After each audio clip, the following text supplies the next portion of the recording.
श्री भक्त कार्य कल्पद्रुम गुरु सार्वभौम श्रीमद्राजाधिराज योगी महाराज त्रिभुवनानंद अद्वैत अभेद निरंजन निर्गुण निरालंब परिपूर्ण सदोदित सकलमता स्थापित श्री सद्गुरु माणिक प्रभु महाराज की जय। श्री स्वामी समर्थ, श्री स्वामी समर्थ, श्री स्वामी समर्थ, श्री स्वामी समर्थ, श्री स्वामी समर्थ, श्री स्वामी समर्थ, श्री स्वामी समर्थ, श्री स्वामी समर्थ, श्री स्वामी समर्थ, श्री स्वामी समर्थ, श्री स्वामी समर्थ, श्री स्वामी समर्थ। श्री स्वामी समर्थ स्वामी भक्त, श्रावणातील प्रवचनेच्या शृंखलेत पुन्हा एकदा तुम्हा सर्वांचं स्वामीमय स्वागत। आज आपण पर्यटन या अध्यायात श्री माणिक प्रभूंच्या चरित्रात पुढे जाऊया। आज आपल्या या अध्यायाचा 19वा दिवस आहे, 27 ऑगस्ट 2021। कल तक हमने जो पढ़ा है वो चाणकापुर जो है, उस चाणकापुर में एक मारुति मंदिर है। उस मारुति मंदिर में कोई भी आता जाता नहीं था, निर्जन ऐसा वो मारुति मंदिर था। उस मारुति मंदिर में हमारे प्रभु पहुंच चुके हैं। उन्होंने वहाँ पे पूरी रात बिताई है। अभी या एकांत समय मारुतीची भेट घेण्याकरता प्रभू देवळात गेले। प्रभूंच्या व मारुतीच्या या अपूर्व भेटीत काय घडले ते आम्हास समजण्यास मार्ग नाही व कोणत्याही चरित्रकाराला ते लिहिता येणार नाही। कल हमने ये बात की थी, काल आपण या गोष्टीवर चर्चा केली होती की प्रभू त्या मंदिरात गेले, मारुती रायाबरोबर त्यांचा काय वार्तालाप झाला, उनकी क्या बहस हुई, क्या चर्चा हुई, वो कोई भी चरित्रकार लिख नहीं सकता, क्योंकि वो किसी को भी मालूम नहीं है। अभी आगे बढ़ेंगे। दुसऱ्या दिवशी सकाळच्या प्रहरी पुजारी पूजा करण्याकरता देवळात येऊन पाहतात तो एक वाट सुरू। देवळातील एका कोपऱ्यात स्वस्त निजला आहे असे त्यांना आढळून आले। दूसरे दिन पुजारी सुबह सुबह पहले प्रहर में जब पूजा करने के लिए मंदिर में आ गए तो देखते कि एक राहगीर वहाँ पे मंदिर के कोने में स्वस्थता से सो रहा है। मारुती जवळ जाताच मारुती राय डोकीवर एक गाठोडे घेऊन उभे असल्याचे पाहून त्यांना नवल वाटले। वो मारुति राय के पास गए तो मारुति राय एक गठड़ी अपने सर पे लेके खड़े हैं। वो उनको दिखाई दिया, उनको अचरज लगा इस बात से। गाठोडे सोडून पाहतात त्यात सर्व कपडे होते असे दिसून आले। वो गठड़ी खोल के देखी, ते गाठोडे उघडून बघितले तो उसमें क्या था, उसमें कपडे ही कपडे थे। हे कपडे कोणाचे? देवाच्या डोकीवर आपले कपडे ठेवणारा कोण दुष्ट पापी असावा म्हणून ते शोध करू लागले। ये कपड़े किसके हैं? ऐसा कौन दुष्ट पापी है जो भगवान के सर पे अपने कपड़े रख रहा है? इसलिए वो खोज करने लगे। प्रभु स्वस्थपणे घूरत पडले होते। प्रभु स्वस्थता से खराटे दे रहे थे। प्रभूना जागी करून विचारपूस करता ते कपडे आपले असल्याचे प्रभूने सांगितले। प्रभु को जगाया उन लोगों ने, पुजारियों ने, और पूछे ये किसके? तो उन्होंने बताया कि हमारे है। या निर्जन अरण्यात चोरटे लोक असतात, ते आपले कपडे चोरून नेतील, सबब सांभाळून ठेवण्यास मारुती जवळ दिले होते। अभी देखिए मारुति जो है उनको काम दे दिया हमारे प्रभु ने। अभी रात को वहाँ पे चोर लुटारू आते हैं, इसके लिए अपने कपड़े संभालने के लिए उन्होंने साक्षात मारुति के पास दिए, भगवान के पास दिए। असे प्रभू म्हणताच गुरव लोग संतापून लाल झाले, ऐसा जो उन्होंने बताया। तो वो जो गुरव थे यानी जो पुजारी थे वो गुस्से से लाल बुंद हो गए, आग बबूला हो गए। प्रभूंवर शिव्यांचा वर्षाव करून त्यांना मारहाण करू लागले। अभी प्रभु को गाली गलोच करने लगे और उनको मारने लगे। मारता मारता मारुतीचा कबा व गळ्यातील माळ प्रभूंच्या अंगावर अचानक आलेली पाहून सर्वजण चकित होऊन गेले। मारते मारते मारुति का जो कब्बा रहता है और गले में उनके माला जो है वो प्रभु के ऊपर आ गई, अचानक आ गई। ये देख के वो हक्का बक्का हो गए, दंग रह गए, चकित रह गए। प्रभूंच्या अंगावर मारलेल्या माराचे वळही मारुतीवर उठलेले स्पष्ट दिसू लागताच सर्वजण भयभीत झाले। प्रभु को जो मारा था तो उनके बदन पे जो निशान उड़ गए थे वो उनके बदन पे नहीं, मारुति राया जो है मारुति भगवान के शरीर पे उठे हुए उनको दिखे। सभी लोग भयभीत हो गए। हा काय चमत्कार आहे, प्रभु आपल्या ठिकाणी हसत उभे होते। ये क्या चमत्कार है, ये क्या हो रहा है। सब लोग डर गए थे, भयभीत हो गए थे, लेकिन प्रभु हास्य कर रहे थे, हंस रहे थे और बाजू में खड़े थे।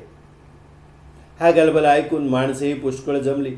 शेवटी त्यातील एकाने खून पाहताच आपण मारित आहोत तो मनुष्य कोणी वेडा किंवा दुष्ट नसून कल्याणचा माणिक प्रभू असल्याची त्यांना खात्री झाली।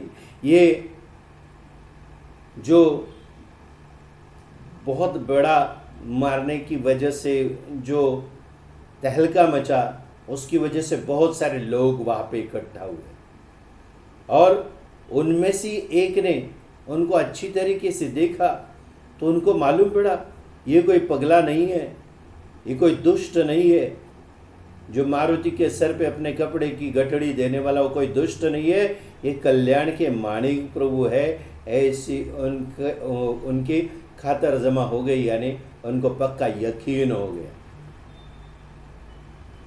कल्याणचा माणिक प्रभु हा शब्द कानावर पड़ताच सर्व लोग निरखुन पाहू लागले। कल्याण का माणिक प्रभु कहते ही सारे लोग उनको अच्छी तरीके से परख कर देखने लगे। तो खरोखरीच माणिक प्रभु देखते तो क्या सच में ये माणिक प्रभु ही है। आपण अज्ञानपणे काय भयंकर अपराध केला हा याची जाणीव होऊन त्यांची पाचावर धारण बसली। अभी अनजाने में उनसे जो गलती हो गई थी अभी उनको पछतावा हो गया है और वो डर गए, उनकी हालत खस्ता हो गई। ते गरबगळीत झाले। प्रभूंचा लौकिक त्यांना माहीत होता। दगडाच्या मारुतीचा अभिमान धरून आपण या मूर्तिमंत परम समर्थ अवधूताचा उपमर्द केला याचे त्यांना दुःख होऊन पश्चात्तापाने उत्पन्न झालेली अंतःकरणाची लाही शमवण्याच्या हेतूने त्यांनी प्रभूंपुढे साष्टांग नमस्कार घातला आणि गडबडा लोळून अपराधाची क्षमा करण्याकरता प्रभूंची विनवणी करू लागले। अभी पत्थर का जो भगवान है उसका अभिमान, उसका गुमान मन में धरते हुए पकड़ते हुए उन्होंने मूर्तिमंत जो परम समर्थ है, जो अवधूत है, उनका अपमान किया है। इनका इस बात का उनको दुख हो गया। सारे जो पुजारी थे और पश्चाताप से उनके अंतःकरण में जो लहर उड़ गई उसको बुझाने के लिए उन्होंने क्या किया, प्रभु के सामने साष्टांग दंडवत प्रणाम किया और वो वहाँ पे माफ़ी मांगने लगे, गिड़गिड़ाने लगे और क्षमा करने के लिए प्रभु की विनती करने लगे। प्रभूंनी हास्यवदन करून त्या सर्वांना उठवून त्यांचे सांत्वन केले। प्रभु ने क्या किया, वो गुस्सा नहीं हुए। उन्होंने हास्यवदन या हंसते हंसते उनको उठाया और उनका ही सांत्वन किया, उनको ही समझाया बुझाया कि डरने की कोई बात नहीं है, कुछ भी नहीं हुआ है, अनजाने में आपसे गलती हो गई।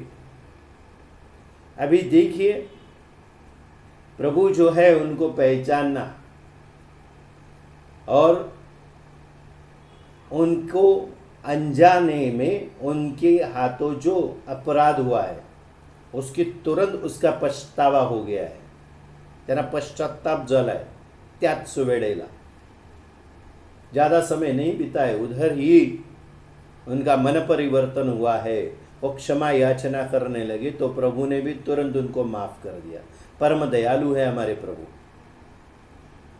प्रभू साळकापुरातील मारुतीच्या देवळात आले आहेत। ते वर्तमान वायुवेगाने सर्वत्र फैलावून दर्शनाकरता लोकांच्या झुंडीच्या झुंडी येऊ लागल्या। अभी प्रभु चाणकापुर में मारुति के मंदिर में आए, ये मालूम पड़ा ये वर्तमान हवा के स्पीड से यानी हवा की गति से सब जगह पे फैल गया और दर्शन के लिए झुंड बहुत सारे झुंड लोगों के आने लगे। खारका, सुपाऱ्या, नारळ, फुले, माळा, बत्तासे, लहाया इत्यादी अनेक पदार्थ बरोबर घेऊन प्रभु दर्शनास लोग धावून येऊ लागले। नारियल, फूल वगैरह जो भी है सामग्री लेके बहुत सारे लोग प्रभु दर्शन के लिए दौड़ने लगे। कोणी पूजा करू लागले, अशीच एक धांदल उडून गेली। अभी कुछ लोग कापूर जलाने लगे, उनकी आरती करने लगे, कोई माला पहनाने लगे तो कोई पूजा करने लगा। सभी जगह पे धांदली मच गई। पेढे, खडीसाखर इत्यादी पदार्थ वाटू लागले। सारांश हा म्हणता त्या निर्जन स्थानाला प्रचंड यात्रेचे स्वरूप प्राप्त झाले। पेढे, खडीशक्कर ऐसे पदार्थ बटने लगे प्रसाद स्वरूप। सारांश क्या है? कहते कहते वो निर्जन स्थान है उसको प्रचंड यात्रा का स्वरूप प्राप्त हुआ। लगेच पेढे बर्फीची दुकाने थाटली गेली। तुरंत वहाँ पे पेढे बर्फियों की दुकानें लग गई। इतर अनेक पदार्थांची दुकाने उघडली जाऊन चहूकडील यात्रेतील गडबड सुरू झाली। और बाकी पदार्थ है उस पदार्थ की भी दुकान खुल गए और चारों तरफ यात्रा यानी यात्रा का जो माहौल होता है वो बन गया। अनेक प्रकारचे रोगी लोग, मुके, आंधळे, पांगळे यांची गर्दी जमून याचक वर्ग गोळा झाला। अनेक तरीके के रोगी, अनेक जो गूंगे हैं, अंधे हैं, बहरे हैं और ऐसे सारे जो याचक वर्ग है जो किसी चीज़ की कामना के अनुसार कामना के लिए अपने प्रभु के पास आए, वो इकट्ठा हो गए। उनकी वहाँ पे भीड़ जमा हो गई। थोडक्यात अवधीत भोजन समारंभ सुरू होऊन अन्नपूर्णा देवी आनंदाने वावरू लागली। कुछ ही अवधि में, कुछ ही समय में भोजन समारंभ भी शुरू हुए और अन्नपूर्णा देवी वहाँ पे वास करने लगी। अभी देखिए, जंगल में मंगल शुरू हुआ, पार दिवस लौटले नहीं। अभी वहाँ पे जंगल में मंगल इधर भी हुआ। ज़्यादा दिन नहीं लगे प्रभु प्रकट झाल्याचे वर्तमान बेदर, हैदराबाद, कलबुर्गा, कल्याण इत्यादी शहरात तेव्हाच पसरून चहूकडून भाविक लोग जमा होऊ लागले। अभी क्या हुआ? ये प्रभु प्रकट हुए, ये वर्तमान सब जगह पे फैल गया। बेदर, हैदराबाद, कलबुर्गा, कल्याण, यहाँ से सारे जो शहर है उसमें ये बात फैल गई। चारों तरफ से भाविक जो है जमा होने लगे। कल्याणासे वर्तमान समजताच मातुश्री सह सर्व प्रेमी मंडळींना आनंद होऊन प्रभूंकडे येण्यास सर्वजण आतुर झाले। अभी कल्याण में ये वर्तमान पहुंच गया। उनकी माता जो है उनको बहुत खुशी हुई और जो उनके ऊपर प्यार करने वाले जो सब लोग थे उनको आनंद हुआ और वो प्रभु के पास आने के लिए आतुर हो गए। अभी उनको भी उधर आना है। मातुश्री बया माँ नृस्य तात्या समागमे घेऊन निघाल्या। माता जो उनकी है वो अपने छोटे बेटे जो नृस्य तात्या थे उनको साथ में लेके निकल गए। बाप्पाचार्य, नारायण दीक्षित, चिमण्या ब्रह्मचारी इत्यादी प्रभूंच्या कृपेतील शिष्यगण तात्काळ प्रभूंकडे जाण्यास सिद्ध झाला।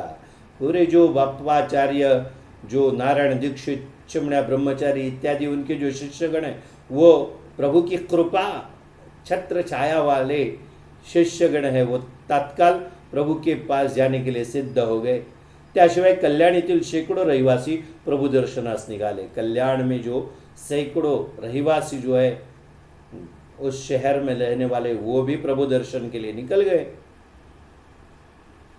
सर्व लोग चाळकापुरात येऊन प्रभु दर्शनाने आनंदित झाले. सारे जो लोग चाळकापुर में आए और प्रभु के दर्शन से आनंदित हो गए. या ठिकाणी प्रभूंचे वास्तव्य 4 महीने पावे तो होते. अभी सिर्फ 4 महीने तक प्रभु यहाँ पे रुके हैं. एवढ्या मुदतीत ते भयानक अरण्य सर्व सौख्य व आनंद यांचे निवासस्थान बनले होते.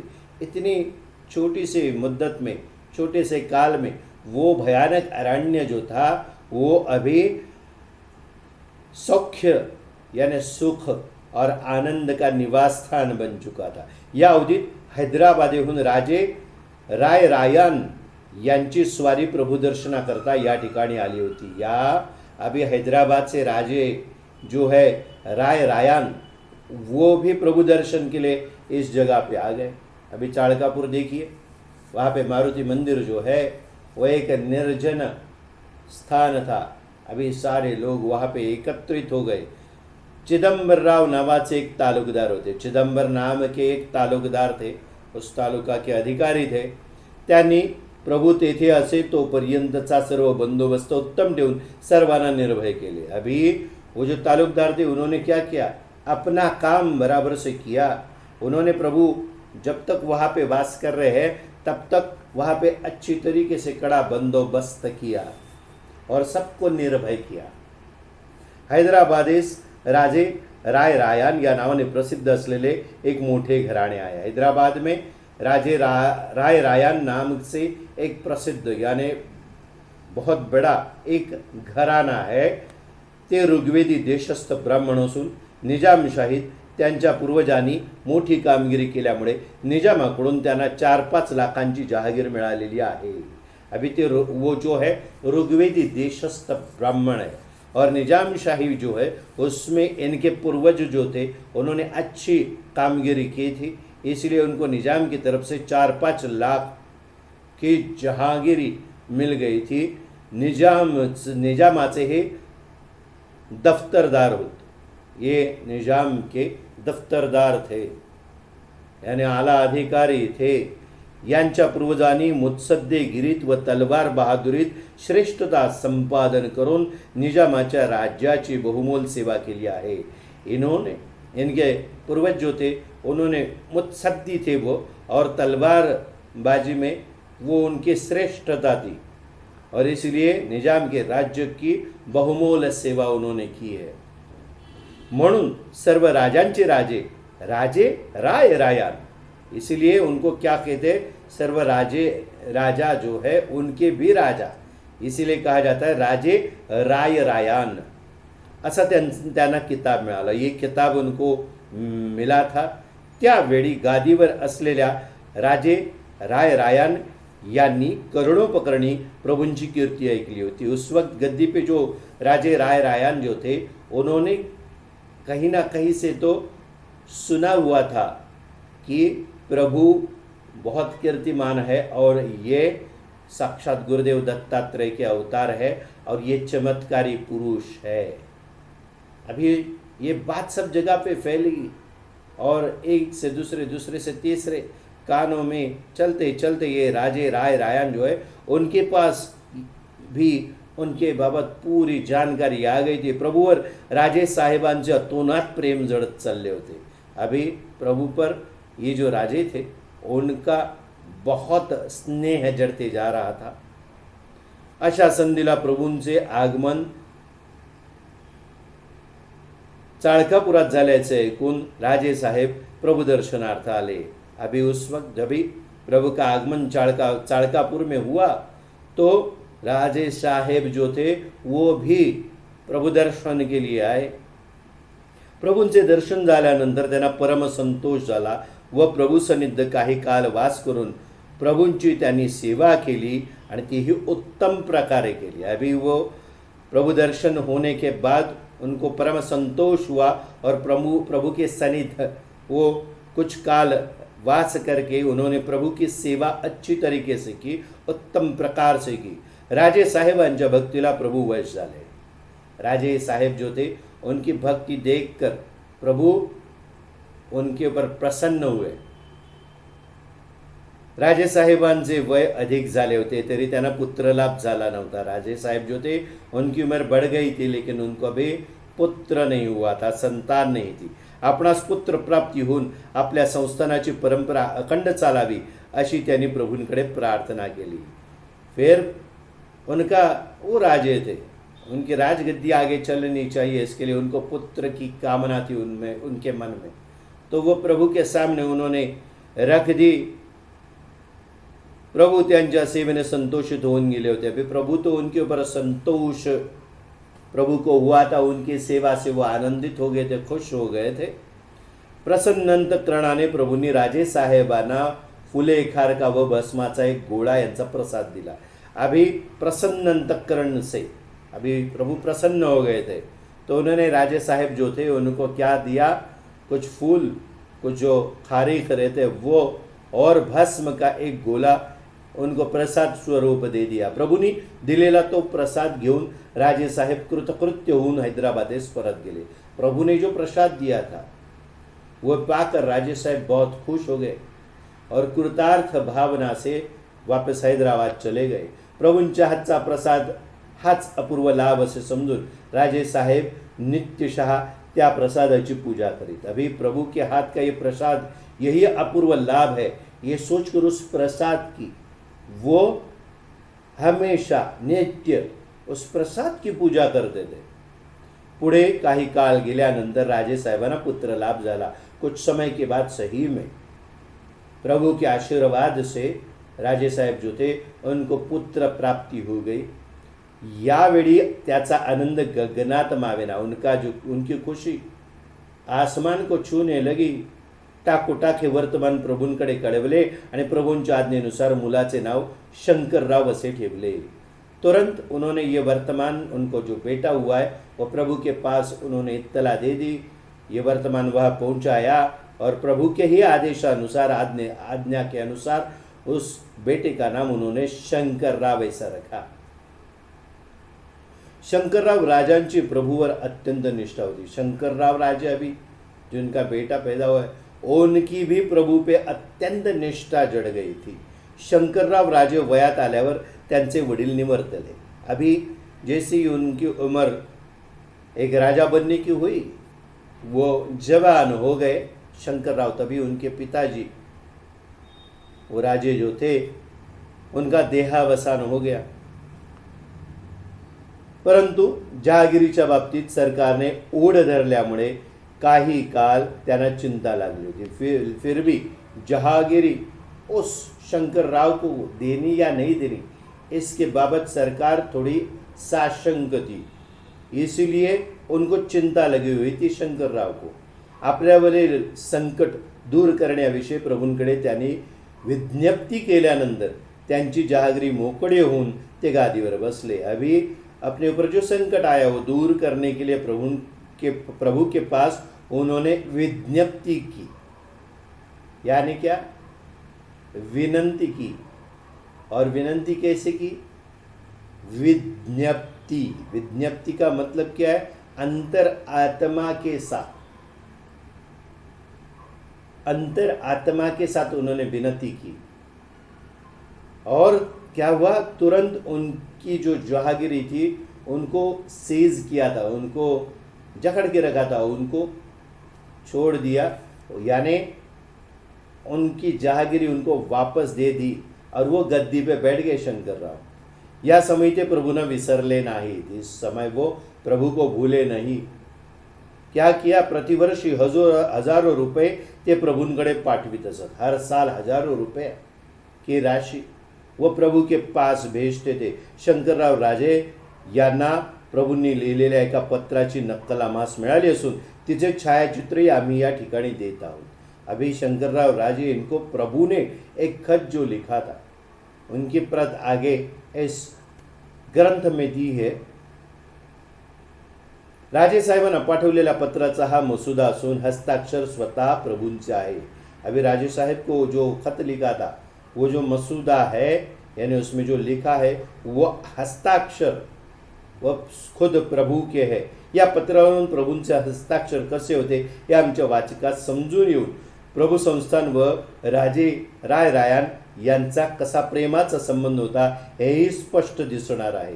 अभी ये जो खत है वो ये बयान करता है, इससे ये समझ में आता है कि प्रभु का हस्ताक्षर कैसा था और प्रभु संस्थान और राजे रायान जो है उनके बीच कैसे प्यार का संबंध था. ये भी स्पष्टता से इस खत के जरिए हमें मालूम पड़ता है. हा प्रेमाचा संबंध आजपर्यंत अव्याहत चालत आलेला आहे. आज तक ये प्यार का जो संबंध है वह अव्याहत चल रहा है. अव्याहत मतलब बिना रुके चल रहा है. हल्लीचे श्रीमंत श्यामराज साहेब यांच्या ठाई असलेले प्रभू प्रेम आम्हास अनेक प्रसंगी पाहावयास मिळाले असून राजे साहेब हे हिंदू धर्माचे आणि विशेष करून ब्राह्मण वर्गाचे आधारस्तंभ असल्याची त्यांची कीर्ती निजामाच्या राज्यात सर्वतोमुखी आहे. अभी जो श्रीमंत श्याम राज साहेब जो है उनके अंतरात्मा में अंदर मन में जो प्रभु का प्रेम है वो हमेशा हमें अलग अलग प्रसंग जो होते उससे मालूम तो पड़ रही है. और ये राजे साहेब जो है वो हिंदू धर्म और विशेषता वो ब्राह्मण वर्ग के आधार स्तंभ है और ऐसी कीर्ति निजाम के राज्य में सबके मुख में है. ऐसे राजा है वो.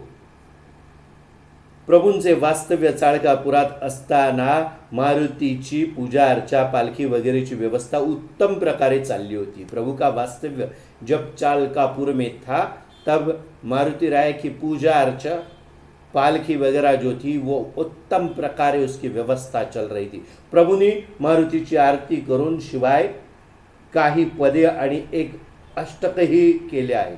प्रभु ने मारुति राय के ऊपर आरती लिखी है, आरती जिसे कहते हैं, और उसके साथ उन्होंने कुछ पद लिखे हैं और एक अष्टक भी लिखा है. ये आरती व अष्टक प्रभू सांप्रदायिक भजनात समाविष्ट केले असून शनिवारी म्हणण्यात येत असते. अभी ये जो आरती और जो अष्टक है मारुति अष्टक वो प्रभु सांप्रदायिक भजन जो है उसमें समाविष्ट कर दिया है और हर शनिवार को वो बोला जाता है. चाळकापुरात भीम यापरे देखला, चाळकापुरात भीम यापरी देखला हे अष्टकातील प्रत्येक श्लोकाचे शेवटचे चरण असून त्या काली दिसणाऱ्या मारुतीच्या स्वरूपाचे यथातथ्य वर्णन यात आहे. अभी हर एक पद जो श्लोक है उसकी आखिरी जो पंक्ति है वो ये है, चाळकापुरात भीम यापरी देखला. चाळकापुर में भीम यानी साक्षात मारुति इस तरीके से हमें दिखाई दिया. हर अष्टक में आखिरी जो श्लोक है उसकी पंक्ति ये है, आखिरी चरण ये है. 7 वारांच्या भजनाच्या छापील पुस्तकात वरील अष्टक व आरती पाहावयास मिळणार असल्यामुळे या ठिकाणी आम्ही त्याचा उतारा दिला नाही. अभी 7 जो वार रहते सोमवार से लेके इतवार तक, उनमें एक भजन का जो पुस्तक है छपाया गया है उसमें ये अष्टक और आरती आपको देखने को मिल सकती है. इसलिए अभी यहाँ पे इस ग्रंथ में वो छपाई नहीं गई है. अशा रीतीने चाळकापुरात 4 महिने मोठ्या उत्सवाने व आनंदाने वास करून केल्यानंतर मार्गशीर्ष मास जवळ आला म्हणून प्रभूंची स्वारी मैलारकडे जाण्यास निघाली. इस तरीके से बराबर 4 महीने चाळकापुर में वास करके और सारे इन 4 महीने में उत्सव और आनंद के साथ वास करके हमारे प्रभु जो है आगे बढ़े. आगे मार्गशीर्ष महीना जो आता है, मास आता है, वो नज़दीक आया. इसीलिए प्रभु मैलार की तरफ जाने के लिए निकल गए. प्रभूंचा वियोग होणार ही कल्पना मनात आल्यानंतर सर्व चाळकापुर शोकाकुल झाले. अभी प्रभु का जो वियोग होने वाला है ये सुनकर पूरे चाळकापुर वासी थोड़े से मन में शोकाकुल हो गए. प्रभू सहवासात गेलेला 4 महिन्यांचा काल नंदनवनाप्रमाणे रमणीय झाला असल्यामुळे ते दिवस केव्हा निघून गेले याचे कोणालाच भान राहिले नाही। प्रभु के सहवास में 4 महीने का ये काल कब निकल गया और नंदन वन जैसे ये रमणीय हुआ, इसलिए ये दिन कभी निकल गए ये किसी को भी मालूम नहीं पड़ा। प्रभूंचा सहवास आपल्यास चिरकाल लाभावा अशी सर्वांची अपेक्षा होती। प्रभु का सहवास हमेशा चिरकाल हमें मिलना चाहिए ऐसी सबकी इच्छा थी, पण ती गोष्ट शक्य नसल्यामुळे प्रभूंनी यथायोग्य शब्दांनी सर्वांची समजूत करून त्यांना प्रसाद देऊन संतुष्ट केले। लेकिन प्रभु यहाँ पे हमेशा के लिए रहना मुमकिन नहीं है, नामुमकिन है, इसलिए सबको समझा बुझा के सबको प्रसाद बांटा और सबको संतुष्ट कर किया। प्रभु ने मातोश्री बयामा व बंधू तात्याराव यांना समागमे घेऊन प्रभु महिलारास निघाले। अभी क्या वो महिलार की तरफ निकले तो अपनी माता और अपने बंधु नृसिंह तात्याराव जो है उनको लेके वो भी महिलार की तरफ निकले हैं। अभी यहाँ पे क्या हुआ है, एक छोटी सी बात मैं आपको बताता हूँ। हमेशा जितने यति स्वरूप जो है वो यति स्वरूप आप देखेंगे तो उस राज्य के, शहर के, नगर के जो राजा है उनके साथ इनका संबंध जरूर आता है, क्योंकि राजा जो होते हैं राज्य चलाने के लिए उनको आध्यात्मिक पुरुष जो है उनकी ज़रूरत होती है। और ये हमारे प्रभु यहाँ पे जो है, वैसे स्वामी अक्कलकोट में थे, उदयन राजे भोसले जो है उनके बारे में हम हमेशा सुनते हैं। तो जो अक्कलकोट के राजा है वो हमारे स्वामी के ऊपर उनका प्यार था, उनका स्नेह था। ऐसे लगभग ज़्यादातर जो यति स्वरूप साक्षात दत्त स्वरूप है, हमने गए साल की श्रावण की प्रवचन की श्रृंखला की, उसमें हमने दानोलीश्वर सावंतवाड़ी के हमारे साटम महाराज के ऊपर, समर्थ साटम महाराज के ऊपर हमने प्रवचन की श्रृंखला की। उसमें भी सावंतवाड़ी के जो राजे थे उनका स्नेह उनको मिला था।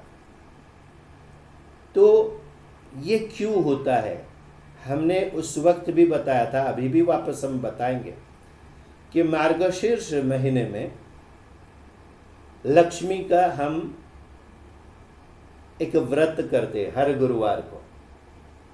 उसमें एक जो ग्रंथ या पोथी रहती है उसमें ये लिखा हुआ है कि लक्ष्मी जो है, लक्ष्मी क्या कहती है कि मैं अगर गरीब के घर में जाऊं तो वो पूरी संपत्ति खुद ही खा लेगा, लेकिन अगर मैं जो राजा है उनके घर में जाऊं तो वो लक्ष्मी स्वरूप संपत्ति है, वो पूरे नगर को बांटेगा और खुद अकेला नहीं खाएगा। जर मी गेले गरीबा घरी तर तो खाईल सारी संपत्ति, जर मी गेले राजा घरी तर तो वाटेल सारी संपत्ति। इसीलिए ये राजाश्रय कहा जाता है। जो यति स्वरूप है, जो सन्यासी है, वैरागी है, वो कुछ समय, बहुत सारे पौराणिक कथाओं में हमें ये ज्ञात होता है, ये समझता है, ये पढ़ने को मिलता है कि उनको राजाश्रय मिलता है। यानी आज के इस दौर में कोई राजे नहीं है, तो राजाश्रय मतलब क्या, जो राज्य करते हैं ऐसे लोगों की नज़र अगर ऐसे यति स्वरूप के ऊपर होती ज़रूर है, तो उनका सहाय मिलने के बाद वो जो राजा है उनको क्या होता है, उनको आशीष मिलता है, आशीर्वाद मिलता है, और जो राज्य चला रहे हैं उसमें उनको कामयाबी मिलती है, और पूरे शहरवासी, नगरवासी, देशवासी जो है उनको आशीर्वाद स्वरूप हर एक के घर में वो आशीर्वाद बट जाता है। राजा को कैसे राज्य करना है, ये भी गुरु स्वरूप जो है, हमारे छत्रपति शिवाजी महाराज के जो मुख्य स्वरूप उनके गुरु थे वो थे श्री समर्थ रामदास स्वामी। तो वो राजाश्रय उन्होंने क्यों किया? हालांकि वो सन्यासी थे, उनको राजघराने में जाके रहने की ज़रूरत नहीं थी, लेकिन आशीर्वाद स्वरूप उनका वास उनके पास होता था। और हमारे छत्रपति शिवाजी महाराज को उनसे आशीष मिलता था और कुछ आज्ञाएं मिलती थी, कुछ आदेश मिलते थे, कुछ सीख मिलती थी, कुछ मार्गदर्शन मिलता था, क्योंकि वो उनके गुरु थे। यहाँ पे भी जो राजे है, वो राजे यानी जो राजा है वो इस गुरु की शरण में आते हैं तो उनका आशीर्वाद मिलता है। वो सारी संपत्ति खुद के लिए बटोरते नहीं है, वो जनता के लिए, जनता जनार्दन के लिए उसका इस्तेमाल करते हैं। वो आशीर्वाद स्वरूप जो भी मिलता है वो बांटते हैं।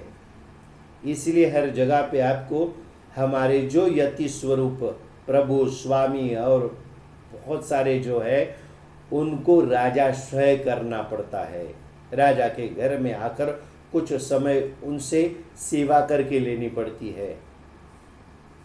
तभी देखिए कितनी सूक्ष्मता से इनका काम चलता है।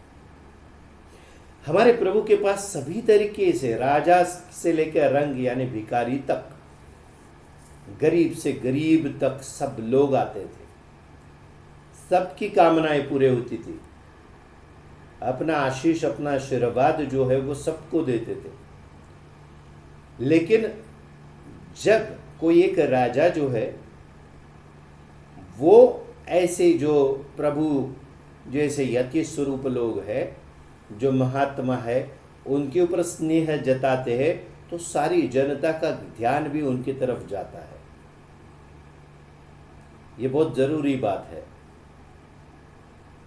हमारे शरीर की तरफ अगर आप देखोगे तो ये पूरा हमारा जो नगर है उसके अंदर जो राजा है, हमारे शरीर में एक राजा है। कौन है राजा?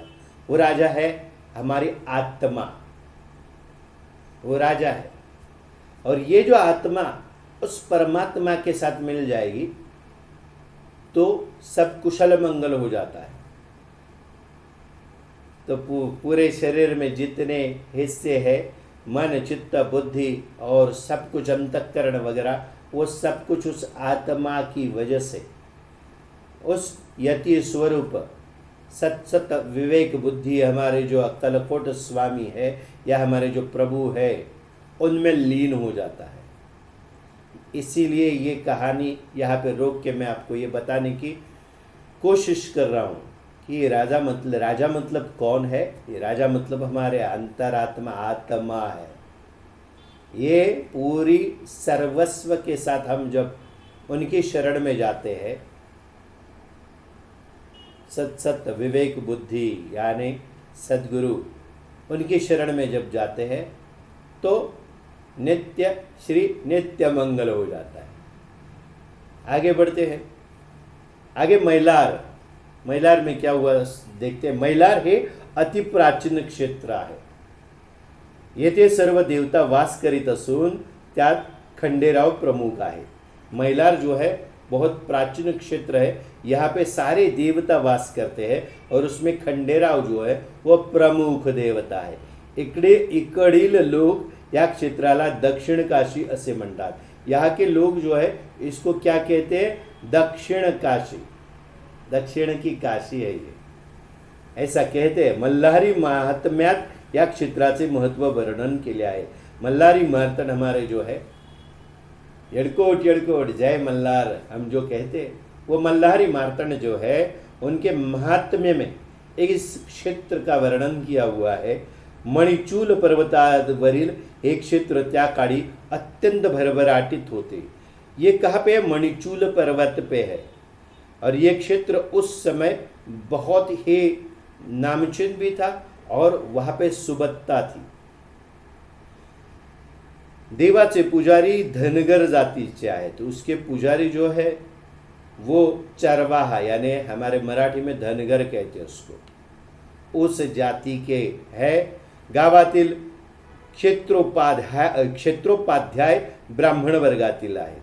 अभी गांव में जो क्षेत्रोपाध्याय है यानी उस क्षेत्र के उपाध्याय वो ब्राह्मण जाति के हैं। ब्राह्मण वर्ग के हैं। देवाला सरकारातून बरेच उत्पन्न आहे।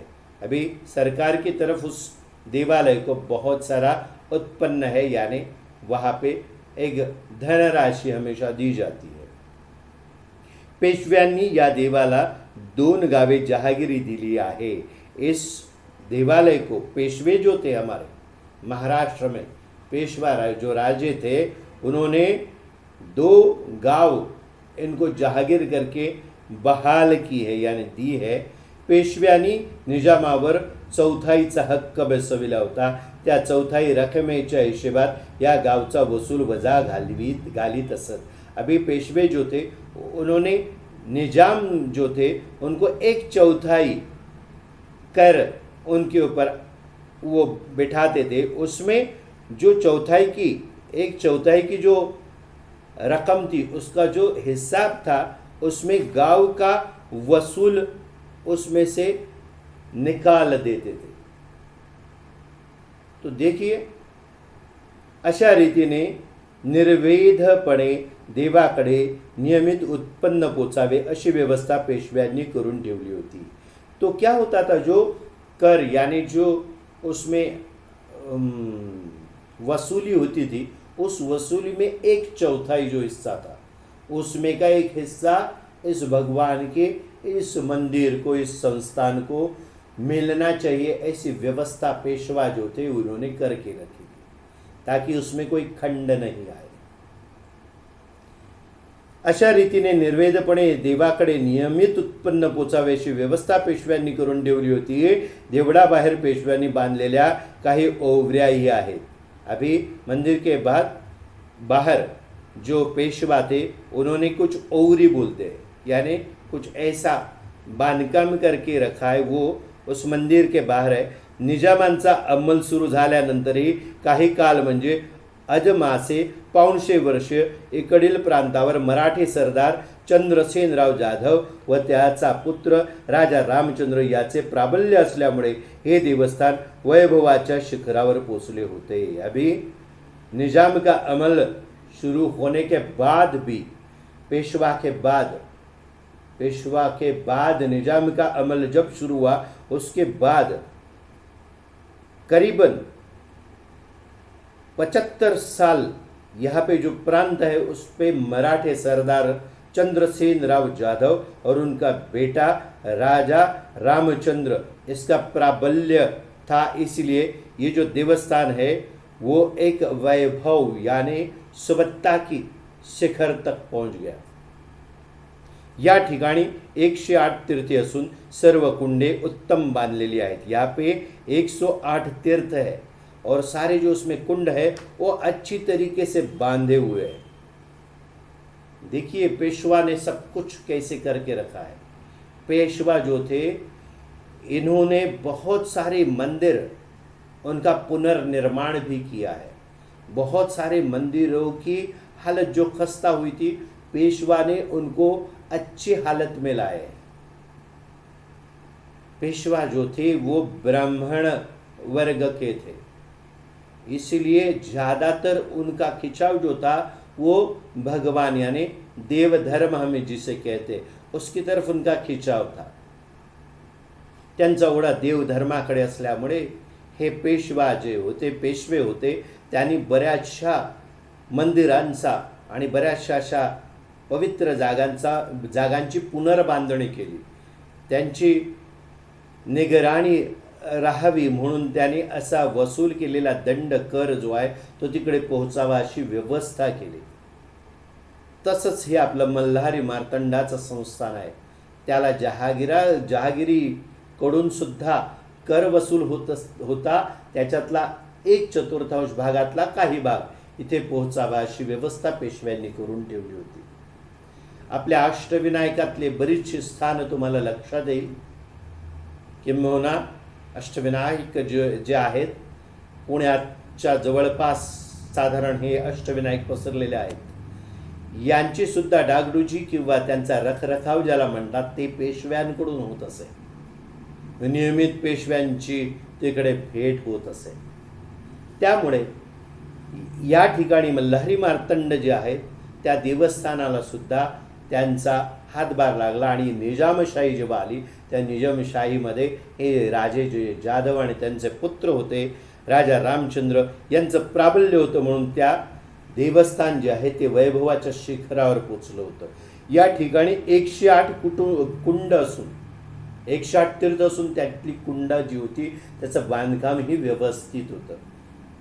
ये जो बांधकाम जो किया था वो पेशवे जो थे उन्होंने करके रखा था, इसलिए वो अच्छी हालत में आज भी है। देवालयाचे कामही उत्तम आहे।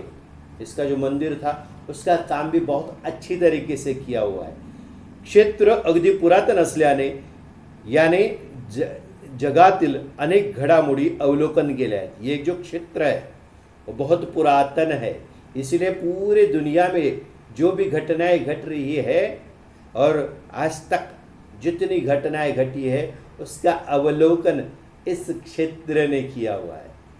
यानी इतिहास में जो भी घटा है वो ये जो जगह है वो उसके साक्ष्य देता है, ये साक्षी है।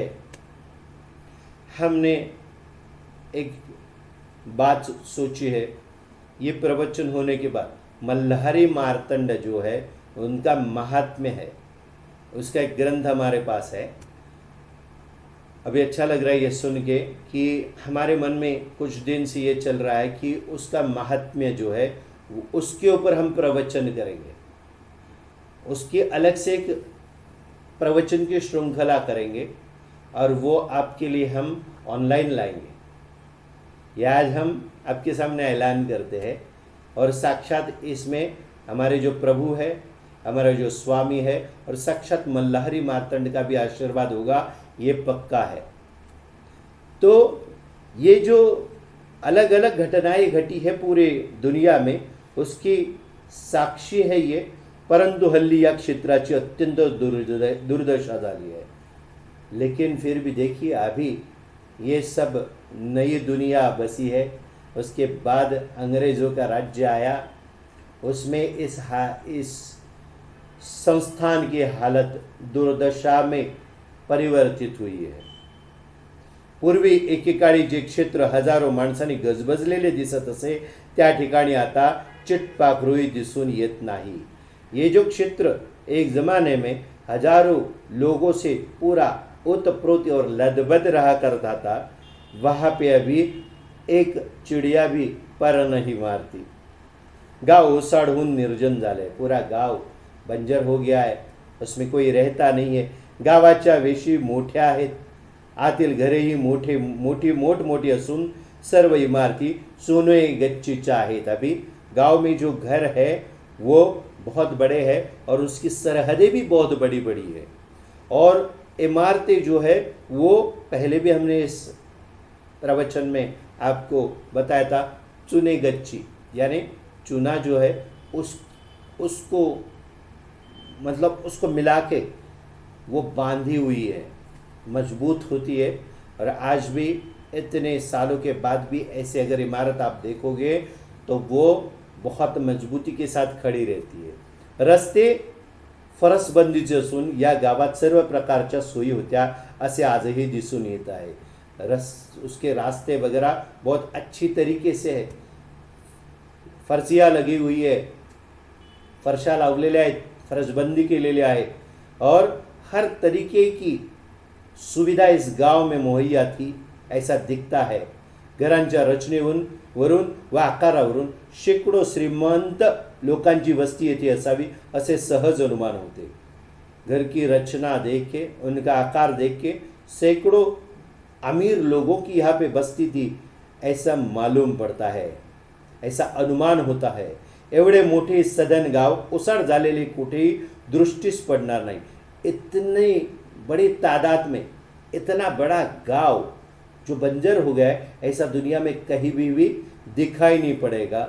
सर्व देवालय व तीर्थे गावच्या वेशी बाहेर आहे। सारे जो देवालय है और तीर्थ स्थान है वो गांव की सरहद के बाहर है। त्या ठिकाणी सुद्धा आज रोजी कोणी राहत नाही, वहाँ पे भी आज इस समय कोई रहता नहीं है। हे गाव ओसाड होण्याची कारणे लोक सांगतात, त्यातील एक प्रमुख कारण म्हणजे येथील पाणी फारच बिघडून जाऊन हातपाय बारीक होऊन पोट मोठे होण्याचा रोग सुरू झाला आणि माणसे पटापट मरू लागली। ये जो गांव है वो इंसान वहाँ से भाग क्यों गए, बंजर क्यों हुआ, इसका कारण लोग बताते हैं कि एक मुख्य कारण है यहाँ का जो पानी है वो दूषित हो गया और हाथ पैर छोटे और पेट बड़ा होना, ऐसी एक बीमारी है, मराठी में उसको मुर्दूस कहते हैं। ये बीमारी वहाँ पे फैल गई और उसके डर से लोग वहाँ भागने लगे, क्योंकि ज़्यादातर मृत्यु होने लगी लोगों की। मृत्यु के डर से लोग भाग गए। सारांश, मलेरियाने सर्व लोकांचा फडशा पाडून या गावाची दुर्दशा केली आहे। सारा गांव जो है उसके जो लोग थे मर गए, मलेरिया फैल गया उस जमाने में। गांव सोडून बाहर गेले ते कसे बसे वाचले, जो गांव से भाग गए वो जान बचा के भागे, वो अभी किसी भी तरीके से जीवित है। अद्यापही या मलेरियाचे साम्राज्य या ठिकाणी तीव्रतेने अधिकार गाजवित आहे। आज भी वो जो मलेरिया का साम्राज्य है इस जगह पे तीव्रता से अधिकार जमाए हुए हैं। आज भी वो मलेरिया यानी जो बीमारी है वहाँ पे है। अभी प्रभु जो है इस क्षेत्र में आ गए हैं। ये प्रभु के समय का किस्सा बयां हो रहा है। आप अगर सोचोगे कि आज के तारीख में नहीं, ये जो ग्रंथ है वो प्रभु का चरित्र बयान कर रहा है। ये बात आपको मद्देनजर रखनी पडेगी। आपके दिमाग में तुमच्या मनात खास ठसवून घ्या। आपण त्या काळात जगतो आहोत ज्या काळात प्रभू तिथे मैलार जे गाव आहे त्यात पोहोचण्याच्या वेळेची ही अवस्था सांगितलेली आहे, लक्षात घ्या। इसके पहले हमने जितना भी देखा है, प्रभु जहां पे जाते थे वो निर्जन अवस्था में पड़े हुए देवस्थान थे, और प्रभु जाने के बाद वहां पे नित्य श्री नित्य मंगल होने लगा। तो ऐसे ही हमारे परमहंस परिव्राजकाचार्य टेम्बे स्वामी महाराज जो है उन्होंने भी यही किया है। पूरे भारतवर्ष में वो घूमे, जहाँ जहाँ पे जो मठ मंदिर थे, ऐसे तीर्थ स्थान थे, वह उनकी हालत जो खस्ता थी उन्होंने भी वही काम किया, क्योंकि ऐसे दत्त भगवान के जो भक्त थे, बहुत अच्छे साधक थे, पराकाष्ठा की उन्होंने, और उस प्रयत्न करके उन्होंने जटिल सी साधना करके आखिर में क्या हुआ, हमारे जो परमहंस परिव्राजकाचार्य टेम्बे स्वामी महाराज जो थे वो आखिर में खुद दत्त बन गए। ऐसी भी मिसाल इस दुनिया में है। जन्म से दत्त स्वरूप या शिव भगवान या विष्णु का रूप लेके पैदा होने वाले भी यति पुरुष होते हैं, और अपने कार्य से, अपने पराकाष्ठा से, अपनी साधना उपासना से भी जो खुद दत्त स्वरूप बन सकते हैं, ऐसी भी मिसाल है ये। उन्होंने भी यही काम किया है। जहाँ जहाँ पे वो जाते थे, मठ वगैरह उनकी हालत खस्ता होती थी, उनको वो सुधार देते थे, कुछ समय वहाँ पे बिताते थे, फिर उस जगह को अच्छा बनाने के बाद कुछ जिम्मेदार लोगों को वो बराबर इकट्ठा करते थे और उनके हाथ में उसकी बागडोर थमा के आगे निकलते थे। हमारे प्रभु की भी हम जो लीला देख रहे, उनका पर्यटन हम देख रहे, वो घूम रहे हैं एक जगह से दूसरी, दूसरी जगह से तीसरे। तो वो क्यों? एक ज़माने में जो तीर्थ स्थान था या जो बहुत बड़ा देवालय उधर था, भगवान का वास था, आज वो निर्जन हो चुका है। उसको जागरूकतावस्था में लाने के लिए प्रभु ऐसी जगह पे घूम रहे हैं। साक्षात दत्त है वो। दत्त महाराज सब जगह पे घूमते हैं पूरे दिन में, हर जगह पे उनका वास है। उनकी आरत जो है, उनकी आरती जो है, उसमें हमें ये पूरी जगह कैसे कैसे दिन में घूमते हैं वो हमको मालूम पड़ती है। ये नित्य घूमते रहने वाले दत्त महाराज पूरी दुनिया में भ्रमण करते हैं। सारे ब्रह्मांड में इनका एक ही समय वास होता है। तो हमारे प्रभु जो है साक्षात दत्तावतारी। अभी प्रभू इस क्षेत्र में आए, या क्षेत्रात प्रभू आले त्यावेळी याची पूर्ण भरभराट होती। ब्राह्मण व्यापार उदीम करणारे लोक व शेठ सावकार यांची वस्ती भरपूर असून चोहो मुलखातील द्रव्य या ठिकाणी जमत असल्यामुळे सर्व लोक संपन्न स्थितीत होते। अन्नाची व वस्त्राची कोणालाच दधात नव्हती। प्रभू आपल्या मंडळीसह आले ते गावाबाहेरील मूळलिंगाच्या देवालयात उतरले। यावेळी प्रभूंजवळ मातुश्री, तात्यासाहेब, चिमण्या ब्रह्मचारी, नारायण दीक्षित अशी मंडळी होती। प्रभू आल्याचे वर्तमान समजतात हजारो लोकांची गर्दी प्रभू दर्शनाला जमली। मार्गशीर्ष शुद्ध षष्टीस येथे मोठी यात्रा असते जमते।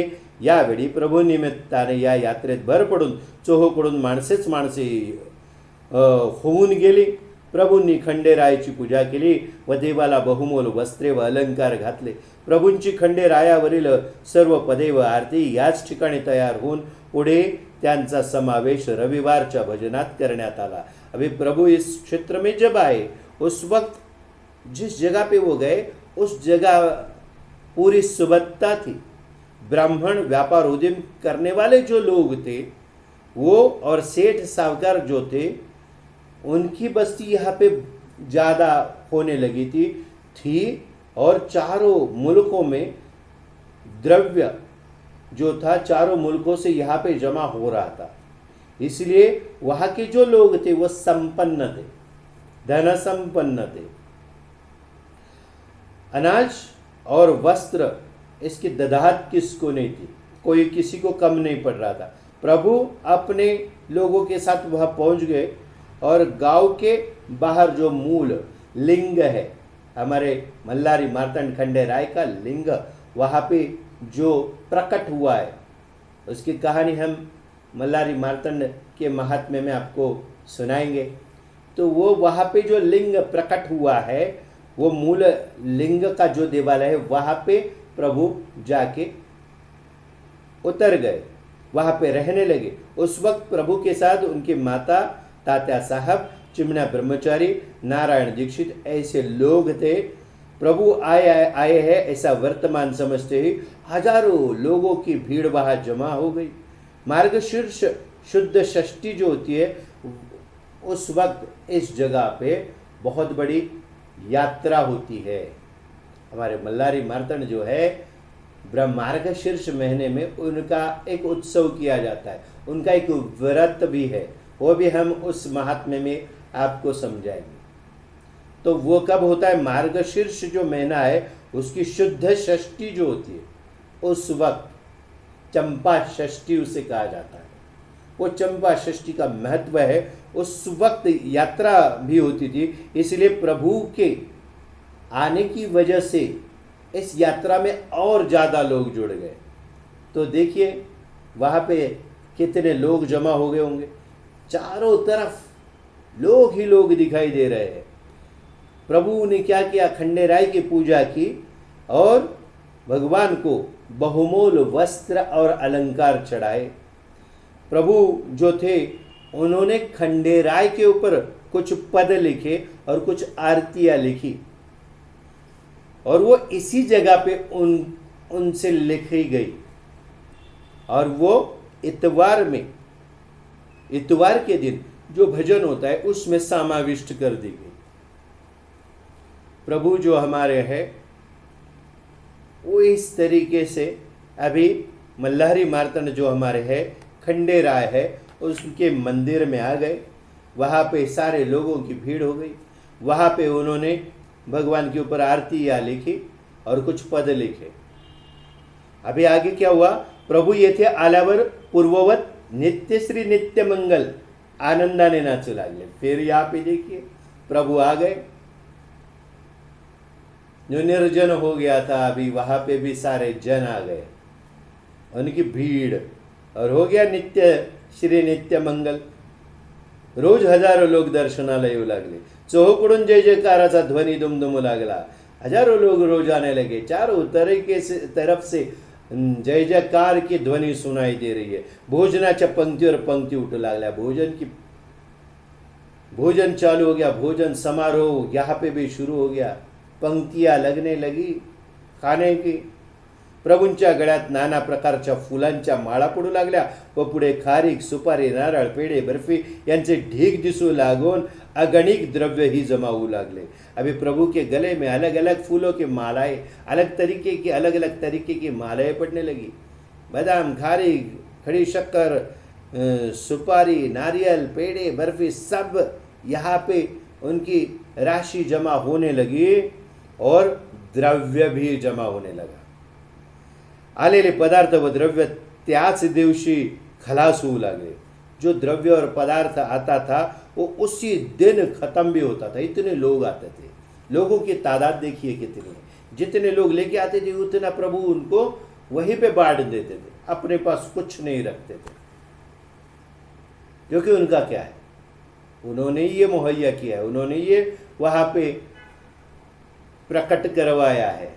तो वो जो आता था वो अपने आने वाले जो भक्त है उनमें बांट देते थे. दुसऱ्या दिवसाची काळजी करण्याचे कारणच नसे. दूसरे दिन की बारे में चिंता करने की कोई ज़रूरत नहीं थी, क्योंकि प्रभूजवळ नवस करणारे लोग जमत, तसेच पूर्वीचे नवस पेडणारे लोग जमत. प्रभु के यहाँ पे नई जो मन्नत मांगने के लिए लोग आते थे, वैसे पहले जो मन्नत मांगी थी वो पूरी हो गई. इसके लिए उसको भी पूरा करने के लिए लोग उनके पास आते थे. ही नवसाची घडामोड नित्य नवी होत असे. नाच, गाणे, पुराण, कथा, कीर्तन, भजन इत्यादिकांचे थाटही उडू लागले. ये जो मन्नत मांगते ना लोग, ये हमेशा नया नया रोज रोज कोई नया नया मांगने के लिए आता था. ये उथल पुथल चालू ही थी. उसमें नाचना, गाना, पुराण, कथा, कीर्तन, भजन ये भी शुरू हो गया. एखाद्या राजाच्या तळासारखा तळ पडून नित्य नवा रंग आढळू लागला.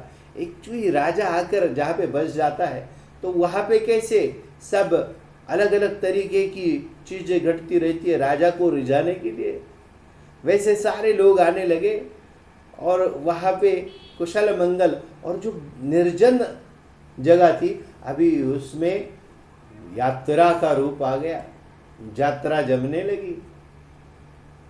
हमारे प्रभु क्या वास जो उधर हुआ है. अभी यहाँ पे क्या है, यहाँ पे एक देवस्थान है, जो देवालय है.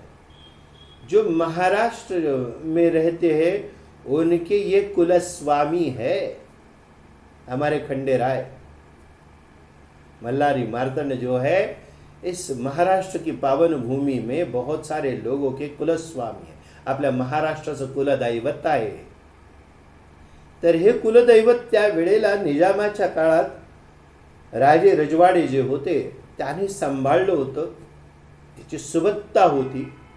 पण नंतर एक असा काळ आला ज्या वेळेला निर्जन अवस्था तिथे प्राप्त झाली. मलेरिया आला आणि त्यांनी अवस्था खराब करून टाकली. काही लोक पळून गेले, काही बरेचसे तिथे मरून पडले.